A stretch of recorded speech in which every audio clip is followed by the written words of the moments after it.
시청자 여러분 안녕하십니까? 한상재입니다. 지금부터 2024년 6월 27일 목요일 한상재와 함께하는 인도네시아의 자연이 그리워 방송을 시작하겠습니다. 오늘 아침은 콤파스 신문이 호외를 발행했습니다. 콤파스 신문 발간 59주년을 기념하기 위해서 자카르타 모나스 단축 마라톤을 소개하는 그런 호회입니다. 새벽에 모나스 광장을 출발해서 사리나 백화점을 지나고 또 하이 로타리를 거쳐서 또사리와 수디르만 동상 그리고 스망기 로타리에서 계속 달려서 라트 플라자를 지나면은 스나얀 동상이 나오게 되는데 그 스나얀 동상을 돌아서 FX 빌딩이 있는 그 안쪽으로 들어가죠. 그로 들어가는 코스입니다. 그래서 스나얀 운동장 7번 문이 피니시 게이트라고 말하고 있습니다. 따라서 그 주변 도로는요, 새벽 4시 30분부터 시간대별로 통제를 하게 된다고 합니다. 그렇지만 워낙 차가 많이 주차를 해야 되고 하기 때문에 차를 주차하는 공간도 따로 마련했고요. 또 치어 포인트도 운영을 해서 중간에 물도 주고 마실 것도 주고 그러는 모양입니다. 하여간 30일 오전은요, 자카르타 땀린과 수디르만 일대는 모두 통제된다고 보는 것이 맞겠습니다. 그리고 오늘 토픽은요, 인도네시아 젊은 세대는 불안한 가운데서도 희망을 먹고 산다는 기사가 나왔습니다.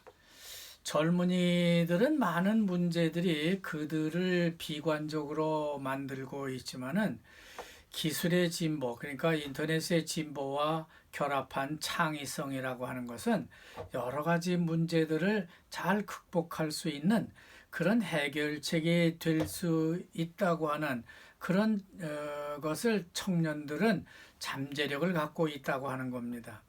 지난 26일 콤파스 타워에서 가진 미래를 위한 힘이라는 주제로 콤파스 59주년 기념 토론회에서 미래에 대한 생각을 전달했다고 합니다. 수많은 위기로 인해서 젊은 세대는 미래에 대해서 불안해하고 있습니다. 기후라든지 식량, 또 경제, 인문학, 그리고 민주주의, 또 기술 붕괴 위기는요, 위기를 불러일으킬 수 있다고 하는 것이죠. 그렇지만 젊은이들은 이런 불안의 물결 속에서도요, 미래에서 힘을 얻을 수 있다는 그런 희망을 갖고 산다고 하는 겁니다. 나이가 젊고 청년들은 어쨌든 희망을 갖고 사는 것이죠. 다음 토픽 뉴스는요, 1000명 이상이 온라인 도박에 갇혀 있다는 기사가 나왔습니다. BPAT가 그러니까 금융통계분석센터라고 해야 될까요? 그 금융분석센터는 국회와 그리고 지방의회에서만 1000명 이상이 온라인 도박을 하고 있다고 그렇게 조사를 했더니 국회하고 지방의회에서 1000명 이상이 걸렸다고 하는 사실이 적발됐다고 하는 겁니다. 그러니까 일반 국민들 말고 국회의원과 지방의회 의원들이 있는 그 오피스 컴플렉스에서 1000명 이상이 온라인 도박을 하고 있더라 하는 것이죠. 온라인 도박 거래는요, 매년 증가하고 있다고 합니다.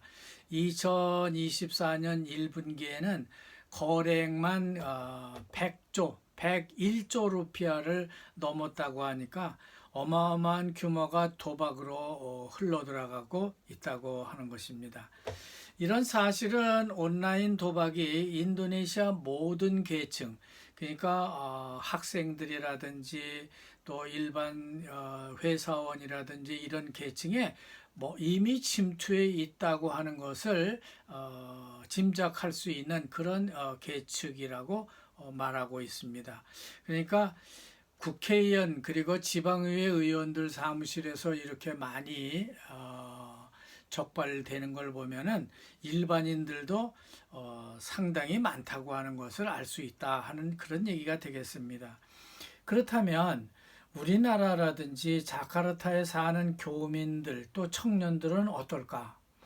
과연 온라인 도박에서 이들이 자유로울 수 있는 건지 한 번쯤은 우리도 되돌아볼 때가 된 것 같다는 말씀을 드립니다. 자, 오늘 경제 비즈니스 뉴스난에는요, 차기 정부가 무상급식 프로그램을 실시한다고 했는데 그 확실한 설명을 국민들이 기다리고 있는 중이다 하는 그런 기사가 나왔습니다. 2025년 내년 국가 예산 초안에서 71조 루피아에 달하는 무상급식 예산을 넣어놨는데요. 그 자금은 어떻게 조달할 건지 또 그 자금은 어디서 나와서 어떻게 그걸 쓸 건지에 대한 세부 사항은 알려지지 않고 있습니다. 그것이 무엇인지 의문을 제기하고 있는 겁니다. 그렇지만 2025년 인도네시아 거시경제 프레임워크는 다음과 같다고 말하고 있습니다. 경제 성장률은 5.1에서 5.5%, 달러 대비 루피아 환율은 15,300에서 16,000 루피아로 보고 있고요. 그리고 인도네시아 원유 가격을요, 배럴당 75에서 85달러로 계상을 하고 있습니다. 인도네시아 석유 생산량은요, 예전에 제가 인도네시아 갈 때만 해도 하루에 약 150만 배럴을 생산했는데요. 내년에는 58만 배럴에서 60만 1000배럴로 잡고 예산을 짰다고 하는 겁니다. 천연가스도 하루에 1004에서 1047배럴의 석유 이거는 좀 단위가 좀 다른데요. 석유로 비유를 해서 이퀴발란트 석유죠. 그러니까 석유 생산량이 될 것으로 이렇게 보고 있습니다. 그럴 경우에 인도네시아 국가 예산은 2.45에서 2.85의 적자가 생긴다는 거고요. 그런 적자율이 생긴다는 거고 내년 인플레이션은 1.5에서 3.5%를 기준으로 보고 있습니다. 거기에 맞춰서 예산을 짰다고 하는 것이죠. 자, 프라보 차기 대통령에 당선된 이후에 무상급식에 대해서 논란이 많았는데요. 아직도 그 논란은 끊이지 않고 있습니다. 이제 이 정부가 2025년 예산을 발표하려고 하기 때문에 자금 출처와 추진하고자 하는 내용, 어떻게 추진할 건지에 대한 그런 설명만 하면 될 것 같습니다. 그래서 거기에 대한 의문이 많이 제기되고 있다 하는 그런 기사입니다. 그건 조코위 대통령 정부와 프라보 팀이 내년 무상급식 프로그램을 위한 예산으로 71조 루피아를 배정하기로 갑자기 발표했기 때문에 그런 의심을 받고 있는 겁니다. 물론 아직 예산안이 확정된 것은 아닙니다. 그렇기 때문에 수정의 여지는 아직 남아 있다고 볼 수 있고요. 그 예산을 어디서 마련할 것이냐 하는 것과 구체적으로 어떻게 무상급식 프로그램을 실시할 건지 그거에 대한 의문을 제기하고 있다고 하는 겁니다. 마지막으로 지방 뉴스 중에서요, 북말루크 뉴스 하나를 체크해 보겠습니다. 독일 화학회사인 BASF라는 회사가 있죠. 이게 말레이시아의 상당히 큰 회사인데요.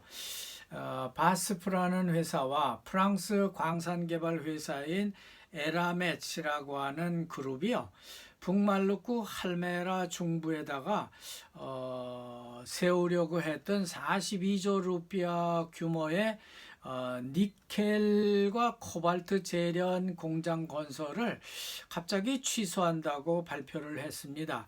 이유는 국제적으로 니켈 소요 그리고 니켈 환경이 변했기 때문이라고 말하고 있는데, 물론 환경 문제도 들어있다고 들었습니다. 그러니까 인도네시아에 무슨 공장을 하려고 그러면 환경 문제를 그 LSM이라 해서 동네 그 건달들이 상당히 문제로 삼는 있는 걸 볼 수 있죠. 이런 거에서 외국 그 서양 사람들은 도저히 그런 걸 받아들일 수 없고, 그렇다고 걔들한테 뇌물을 주고 뭘 할 수도 없기 때문에 이거를 투자를 회수한 것이 아닌가 하는 그런 생각이 듭니다. 자, 오늘은 여기까지 살펴봅니다. 그리고 내일은 제가 대전에 아침에 미팅차 좀 나갈 일이 생겼습니다. 대통령실 기자와 미팅이 하나 있는데요. 기자가 서울 살지만은 대전까지 KTX로 내려온다고 해서 제가 나가기로 했습니다.